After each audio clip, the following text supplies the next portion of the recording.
ఇక రైతుల భూములను బలవంతంగా గుంజుకోవాలని చూస్తే ఖబర్దారంటూ ఎంపీ ఈటెల రాజేందర్ రేవంత్ రెడ్డి ప్రభుత్వాన్ని హెచ్చరించారు.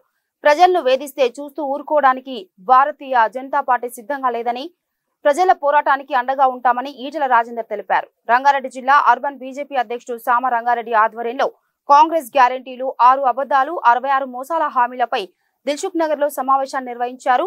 భూములకు సంబంధించి గవర్నమెంట్ ధరకు, ప్రైవేట్ ధరకు మధ్య వ్యత్యాసం చాలా తేడా ఉన్నాయని అన్నారు.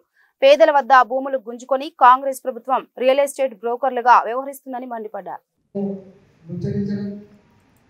ప్రజల సమస్యలు తెలుసుకోవడం, ఇలా అనేక వర్గాల ప్రజలు దాంట్లో పాల్గొని ఈ ప్రభుత్వానికి నిరసన చెప్పాలని బాధ్యత భారతీయ జనతా పార్టీ తీసుకుంటుంది. కాబట్టి ఆ సభను సక్సెస్ చేయాలని చెప్పి కోరుతాం.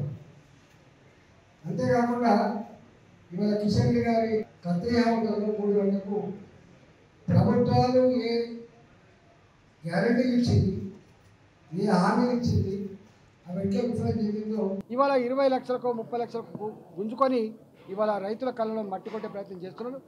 వాళ్ళు మా భూములు గుంజుకోకండి అని చెప్పి వాళ్ళు ఆందోళన చేస్తూ ఉంటే వందల మంది పోలీసులతో రెవెన్యూ ఉద్యోగులు మిడతల దండి మీద ఓ తోడలు లెక్క పడి వాళ్ళు ఇబ్బంది పడే ప్రయత్నం చేస్తున్నారు. బీ కేర్ఫుల్ రేవంత్ రెడ్డి గారు. మీరు కనుక ఇవాళ ఆల్రెడీ శ్రీశైలం రోడ్డు కావచ్చు, నాగల్సార్ రోడ్డు కావచ్చు, దాన్ని విస్తరించుకునే ప్రయత్నం చేసుకోండి తప్ప మళ్ళా కొత్త రోడ్డు పేరిట 1900 కుటుంబాల భూముల్ని గుంజుకొని వాళ్ళ కళ్ళల్లో మట్టి కొట్టే ప్రయత్నం చేస్తే భారతీయ జనతా పార్టీగా చూస్తూ ఊరుకోవడానికి సిద్ధంగా లేం. ఆ రైతుల పక్షాన్ని తప్పకుండా ఉంటామని చెప్పి తెలియజేస్తా ఉన్నా.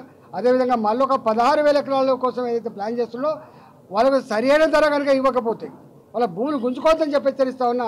ఒకవేళ తీసుకునే పరిస్థితి వస్తే వాళ్ళకు రూపాయి తక్కువ కాకుండా అక్కడ ప్రాక్టికల్ రేట్ కోసం ఇవ్వాలని చెప్పి కోరుతున్నాం. ఇదేం ప్రజల కోసం తీసుకున్న భూమి కాదు, ఇదేమన్నా స్కూళ్ళ కోసమో కాలేజీల కోసం తీసుకున్న రోడ్డు కాదు, రియల్ ఎస్టేట్ కోసం తీసుకున్న భూములు కాబట్టి వాళ్ళ భూములు గుంజుకునే అధికారం లేదని చెప్పి తెలియజేస్తా ఉన్నా.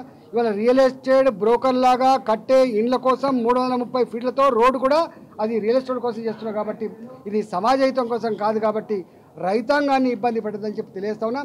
రైతులకు కూడా పూర్తిగా అండగా ఉంటామని ఆ 9 గ్రామాల ప్రజానిక